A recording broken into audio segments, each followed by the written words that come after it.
àgbà olórin Fuji General Kolington Ayinla bàbá kébé Kwara ti jẹ́ kó yé àwọn olórin Fuji tó kù pé àwọn dé tán pẹ̀lú orin rẹ́kọ̀dù tuntun tí wọ́n ṣẹ̀ṣẹ̀ gbé jáde tán pè ní àánú ńlá. Bàbá kébé Kwara bẹ̀rẹ̀ sí ní ṣorin jáde láti 1974. Lára àwọn rẹ́kọ̀dù wọn tó gbajúmọ̀ ni ọmọ onípákó tí wọ́n release ní 1975, ṣùgbọ́n èyí tó popular jù tó ṣeé ṣe kí àwọn kankan mọ̀ dòní olónìí náà pè ní ijó yóyò. Nínú fọ́nrán kan la máa ti rí General Kolington tí wọ́n ti ń ta pọ́npọ́n tí wọ́n sì ń jẹ́ kó yé àwọn ọ̀jẹ̀wẹ́wẹ́ olórin Fuji tó kù pé àwọn dé o, kí wọ́n múra nítorí bàbá wọn ti dé. Lóòótọ́ sì ni bàbá ni General Kolington jẹ́ nínú orin Fuji. Tá a bá ń sọ̀rọ̀ àwọn àgbà olórin Fuji, General Kolington Ayinla àti Barrister Síkírù Àyìndé, àwọn méjèèjì yìí lolórin Fuji ìwòyí máa ń mẹ́nubà tí wọ́n sì máa ń ṣèbá wọn.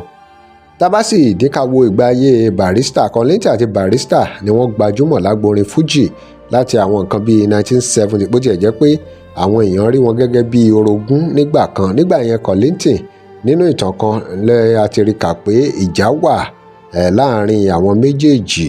Ìjà yẹn bẹ̀rẹ̀ nígbà tí Barrister tó jẹ́ ọ̀rẹ́ Kolington bẹ̀rẹ̀ sí ní ti Àyìnlá Ọmọwúrà tó jẹ́ olùkọ́ fún Kolington tí ó ní ìjà pẹ̀lú Fatai Ọlọ́wọ́nyọ̀. Nígbà yẹn ni Olówóyọ̀ wá fa Barrister sí káàmpù ẹ̀, ni ọ̀rọ̀ bá di ọ̀rọ̀ orogún. Orí ọ̀fẹ́ ńlá ni bàbá yìí rí gbà o láti lè wà láyé. Ẹ ṣe rántí pé ìgbà kan wà tí rúmọ̀ jáde pé bàbá yìí ti ṣaláìsí, àmọ́ fúnra wọn náà yá sáré jáde pé àwọn ò ṣaláìsí o, àwọn wà lọ́sípítù ní o. Tán sì dúpẹ́ lọ́wọ́ gómìnà Èkó àti àwọn òṣìṣẹ́ lásùtù nígbà yẹn. Ẹ rí àwọn náà ta pọ́pọ́ nínú stúdíò, ẹ gbọ́ ohun tó sọ nínú stúdíò yìí nípa orin tuntun tó fẹ́ gbé jáde.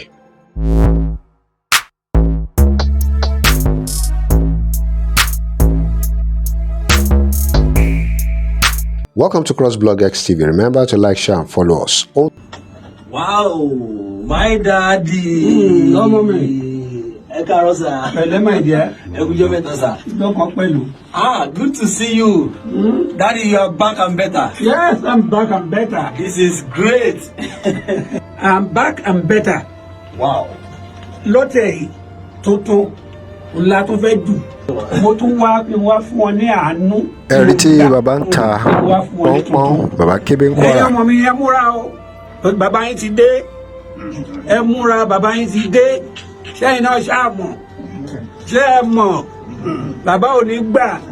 Bàbá lè jókòó, lè jù, àánú ńlá. Kò ṣeré tí rè tó bá ti Àánú ńlá rè. kó sọṣẹ́ sílẹ̀ kó daṣẹ́ sílẹ̀. Ilé agódù jẹ́ wa yìí. Kíṣẹ́ fún kásìgbòrò. Àkọ́lá wọlé Àyìnlá o, ẹkùn ta gìrìgbè rẹ̀ níjà. Ààrẹ ló ní mí ọmọ kan lọ́jẹ̀. Ẹ̀rí tí bàbá ń ta pọ́npọ́n, bàbá kébé ń Kwara. Ìlọ́ta ìkú ara ṣánilé bàbá. Aṣíwájú bá ń pèdè. Báwo nínú nílùú bẹ̀rẹ̀ mọ́lẹ̀ kẹjọ dáadáa. Aṣíwájú bá ń pèdè. Báwo nínú nílùú Bẹ̀rẹ̀ mọ́lẹ̀ kẹjọ dáadáa.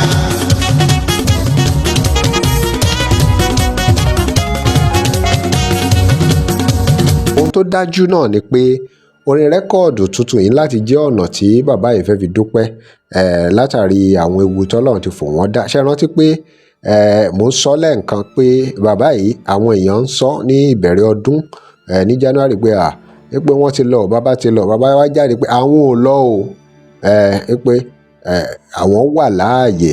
Àìsàn kan tó lágbára ló gbé bàbá yìí dé ńgbà yẹn tí ó fi di pé Ọlọ́run kó wọn yọ.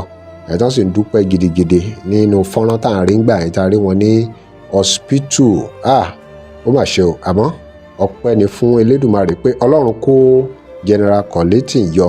Wọ́n sì dúpẹ́ lọ́wọ́ gbogbo èèyàn, gbogbo ọmọ Nàìjíríà, pàápàá lọ́wọ́ àwọn leadership LASUT àti Governor Sanwó-Olú fún àtìlẹ́yìn tán ṣe fún wọn, ìrànlọ́wọ́ tán ṣe tán rí pé wọn ò jẹ́ kí wọ́n ṣaláìsí, nítorí wọ́n ní àìjẹ́bẹ̀ báyìí ni pé àwọn ò bá ti da láìsí. Ṣùgbọ́n àdúrà wa ni pé bọ́ ṣe ń ta pọ́npọ́n yìí Ọlọ́run á fún wọn lẹ́ẹ̀mí gígùn sí. Ẹ̀yin èèyàn wa, kí lè ròyìn lórí tuntun tí General Kolington Ayinla tí wọ́n fẹ́ gbé jáde yìí? Ẹ drop comment yín. Remember to like, share and follow us. Thanks for watching.